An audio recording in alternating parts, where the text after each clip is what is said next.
Hey everybody, this is Andy Timmons from Dallas, Texas, and you're checking out loudguitars.com. I suppose we ought to turn it up. Oh, I'm sorry. Randy Bachman taught me that one.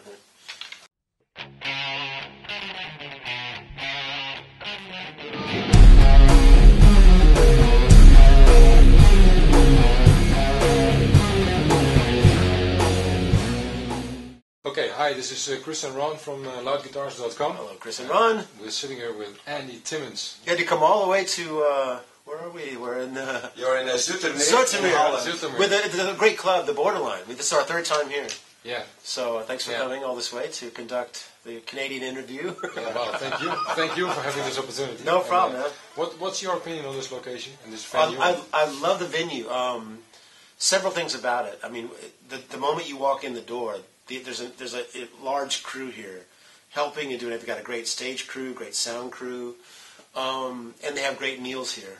So that's a kind of a big deal when you're traveling on the road, and when you know the venue. Oh, last time they cooked us this great meal. It's kind of nice to be able to go knowing you're going to be you're well taken care of, and we have good shows. So the last two times I remember the crowd being really good. So it's the first night of the tour. So there's gonna be some probably funny moments. We had literally a day and a half to rehearse before coming out. And the second day, our bass player got sick. Mike Dane had some kind of stomach virus. After about 3 songs, he was like looking green. So he said, "Why don't you just go home?" So it'll be loose, but we've played a lot together, so it should be fine. You know? Yeah. So you're here to promote your Sgt. Pepper's album, I guess. I mean, not specifically. I think we're really here just to play. But that is the most recent record that we put out. But it's been a year now. I mean, that came out a year ago, October, I think. So, but I don't think we've played the areas that we're going. It'll be the first time we've played since the record has come out. So we are going to feature a lot of that material tonight. But we know that not everybody walking in the door is a Beatles fan. As weird as that is to say. So we'd like to mix it up and put in a lot of our older material, you know, original stuff. So it'll be a little bit of everything tonight. Yeah, that would be cool. Yeah. Talking about the Sgt. Pepper's album, it's a really great album. Thank you, man. I appreciate that. It was really a labor of love, and the promoter that we work with is a guy named Riccardo Capelli he's from Italy. Yeah, he's from Vinci. That's right, he's from Vinci. So long story short, we were playing a version of Strawberry Fields in some of our tours, right? You know, and it would just go over great every night. And it was Ricardo's idea. He said, well, next time you come back, you should play a whole set of Beatles. And I really thought it was a horrible idea because I didn't think I could pull something like that off. I mean, one song, okay, you can get away with it, no vocals. If you get the arrangement has to be really strong, you know, really got to present the melody in a great way. But it did kind of get my wheels turning, like, well, what if I did, you know, I started just thinking of random Beatles songs, and I know all the material so well because that's been my favorite music since I was born. You know, I was born in '63. My older brothers all had Beatle records growing up. They bought them when they came out. So I think the next song that really started to make sense was Lucy in the Sky. It just laid really nice as a guitar melody. So that kind of came along. So I think by having Strawberry Fields, which was supposed to be on Sgt. Pepper, and Lucy in the Sky, I think that's what made me think, well, maybe let me just try other Sgt. Pepper tunes. And literally over the course of about 2 years, I was just kind of messing around with it. Anytime I would just be practicing or whatever, I'd start thinking of a song and just work on an arrangement, just to see if I could make it work. I didn't think that I would attempt to record it as a record, but the more that I worked on it, the more of a challenge it became. And I mean, it was pretty difficult to really get to the point where I thought this could work. You recorded it live, right? Well, essentially, yeah. When we finally got to the recording, in fact, we went into the studio to record another record of original songs, which hasn't been finished yet. But we had 14 original songs. We'd done one session where we did 6 or 7, and so we booked another session to do 6 or 7 more songs, right? We finished with that, and my engineer said, "Well, I've got 2 more days that just became available." He was going to have to leave town, but didn't. What else have you got? And I hadn't even showed the arrangements of the band, but it was my drummer, Mitch Marine. So what about the Beatles stuff? Let's do that. Let's knock out the whole record. Wow, okay, well, and so we literally did it in 2 days, 2.5 days. So live, you know, just as I've been, you know, working on it for all this time, but Mike didn't know some of the bass parts. Mitch knew the Beatles stuff really well, so he got all his drum tracks in a couple of days. I got about half of the guitar tracks. I kept about half of what I did, which is really rare for me. Because I like to go, okay, let's start over and let me get it, you know. But I'd been working on it for a couple of years, so I've been playing it a lot, so I knew exactly what I wanted. Luckily, I got it with the band, right? So but then the other half of the tracks I wanted to redo took about a year. Yeah. It's like either I get it or It's an incredible challenge to make a musical version of original songs that were originally sung by two of the best singers that ever lived. And absolutely. And also going into it, I have to say that, just a huge Beatle fanatic, but I'm not always the biggest fan of Beatle covers. It's like, why mess with it? Why? So that's part of the reason why I really didn't mess with the arrangements that much. As far as I did the whole thing from memory. I should point that out as well. I never went back and listened to the record. I did it. I wanted it to be exactly as I remember the record in my head. Yeah. And I think that helped me, edit. It helped me edit because, my brain can only, imagine so much at one time. So it's a matter of, okay, what vocal is being featured or what, instrumentation or a guitar lick or a chicken or whatever it is that is at the forefront of the mix. I try to work it all into one cohesive performance. And that's what it is. There's no overdubs. Yeah. So it's just, if I didn't get it on the live track, then I would just redo the whole thing. So, but I think that helped me kind of edit it and make it a cohesive, flowing performance, but not trying to reinvent the wheel. I didn't try to reharmonize things. I just wanted to be me singing the songs on the guitar. But still, you added some yes. things to the songs. Sometimes that added to the original version. There was times because it's an instrumental record. There'd be times where by the second or third verse, you could only repeat the same thing so many times. So then I would give myself a little bit of latitude to maybe play a solo in place of a verse where there normally hadn't been a guitar solo. Little things like that, I took a little bit of license, but overall, I just wanted to try to see if I could get the sound of those harmonies and the sound of some of those original parts, Well, I think it would have been a lot less interesting if I would have multi-tracked or used other instruments and tried to recreate it as, a production. I just wanted to recreate it so when we play live, that's it. Yeah. But that was the challenge, though, just to get it into one performance. Well, I think you did really well. Thank you. I really appreciate that. I have a couple of songs that we would like to go through. Okay. Personally, I have two favorite songs on the album. One is She's Leaving Home. Thank you. That's the one I worked. I think I worked the hardest on that. And the reason for that is that's the only Beatles song that's really ever made me very emotional. Aside from the Beatles music overall in my life has just been it's been a stabilizing force. It's been a source of joy. But whereas certain Brian Wilson Beach Boy compositions can be very emotional, they can really just touch your heart in a certain way. And I think Paul on that song, I think he was trying to be Brian Wilson. All that falsetto stuff that he did. And it's just it's a touching subject. It's this girl, she's striking out on her own. She's leaving her parents, and it's heart wrenching. So I knew I really had to get the emotion out of that song, and I'm happy with the way that turned out. But I'm glad you like that thing. Well, to me, it's the best song on the album. That made the most impression on me. Thanks. It's actually it's not the most known song. It's not. It's a really beautiful Paul McCartney composition. Yeah. And the other one, the other favorite of mine is Fixing a Home. Wow. Okay. Yeah. Yeah.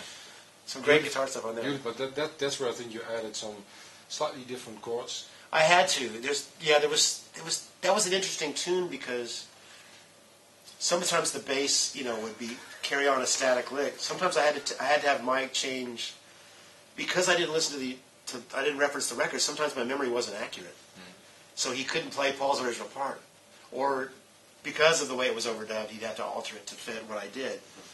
But so that one's got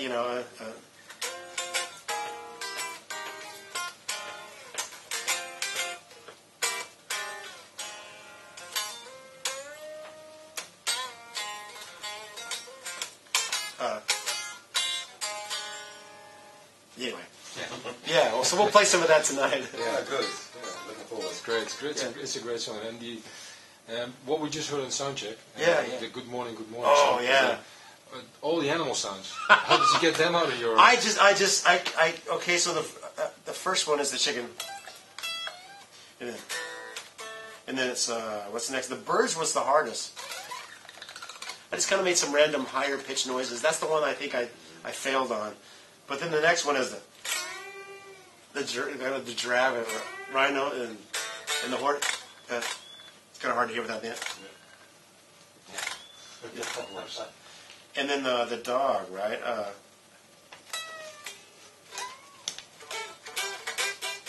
You hear that every night. I don't know. Distortion helps everything. Covers all. Yes, yeah.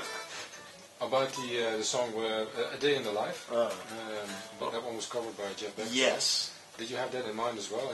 Well, I had to get it. Yeah, when I became aware of like, okay, I'm doing Sgt. Pepper. Oh shit, Jeff Beck, because that version of that song is one of the greatest guitar performances and tones ever for me. I mean, Jeff is my ultimate hero at this point. And so yeah, when it got down to it, I thought, oh shit. And I used to play his version in a band I had in the '90s called the Pawn Kings. We had a Hammond B3. It was like a blues quartet, bass drums, Hammond and me. So when that came out, I thought, we got to do that. And so I had his version in my head as strongly as I did the Beatles version. So I had to try as hard as I could to forget that I'd heard his version, because I didn't want it to be, too close to his, but at the same time, it's pretty ingrained. So I tried to get as closer to the Lennon vocal. And though the news is rather sad, I thought I got that line really good, because there's a slapback echo on his voice, and the way I bent the note, it had that thing to it.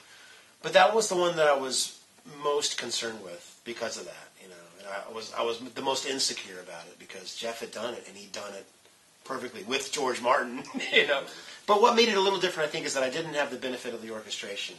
I had to, I couldn't play, which is a great melody. I had to play, how am I going to chord that? How do I do it? Hello, I can play it tonight. Yeah. Well, that's it. Yeah, so.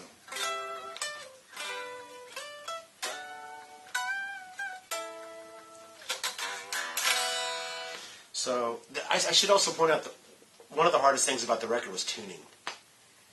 Because, there's a lot of, trying to get something like that in tune, that far up the neck. And I tried a lot of different, the Buzzy Featon system, and then there's the True Temperament neck, they're really cool ideas, and I think they do solve certain problems, but they don't solve everything. Did you try the True Temperament? Yeah, I did. I have one. Yeah, and when I first got it, it was really cool. I just couldn't, for some reason, it didn't ring the way I think it. Yes, Eklund is like. He loves it. Yeah. Absolutely, but he's a freak in every way. One of the early tours we did in Europe was with Freak Kitchen. We toured Spain. I don't know how long ago it's been, but it's such a great guy, and wow, yeah. What can you say? A true genius player, man. Yeah. What's your favorite song on the album? I have to say "She's Leaving Home" because of the emotional content, and I like the tone on it, and I believe that was the stiletto on the neck pickup, Then I switched to the stiletto on the clean channel in that next section. That's with a tube driver, but most every song on the record is 2 Lone Stars and 2 stilettos, so it's 4 amps going at once, which helps give a bit of a dynamic and a wide audio spectrum. But I do like "She's Leaving Home." There are certain moments on certain songs I like the end of Mr. Kite, where we go to the...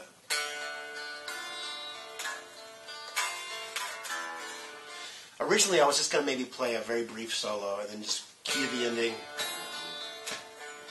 But when we were playing in the studio, and you can hear it in my playing, and my drummer Mitch was like, keep going. So he made it into this really extended jam, which I didn't want the record to be like a guitar jam record. But in that case, I just went with it. And it's not a very complicated solo, but the energy's great. There's a lot of... it kind of shows the chemistry in the band, Because Mitch will go for an idea, or I'll start playing something. He's like... Because there's a bit of a jazz mentality to it. But I was kind of happy that we saved that. We edited out about 2 minutes, though. Because it went forever. Okay. So I had to edit some of it out. But I was happy to keep some very spontaneous moments, because most of it was very well worked out. Because I didn't want anything superfluous. I didn't want anything that didn't need to be there. So every little nuance I tried to get the vocal. I wanted to hear the vocal and feel the guitar. Yeah. Do you know if Paul McCartney and Ringo Starr are aware of your album? Well, I think that a friend of mine gave a copy to Ringo, but I hear from other people that have been in Ringo's recent band that say he's not very fond of Beatle cover stuff and doesn't like to talk about Beatles too much, and I totally have ultimate respect for that because he's been a Beatle since he was in his early 20s, and at a certain point you're like, let's talk about something else. Yeah. And my kind of one of my dreams is that Paul would hear "She's Leaving Home." I think he might like. I think he might like the whole record. He's just a great musician. He seems a bit open about it. So, but I think if you hear "She's Leaving Home," he might go, "Well, that's a nice try." But that really would be a dream. Yeah.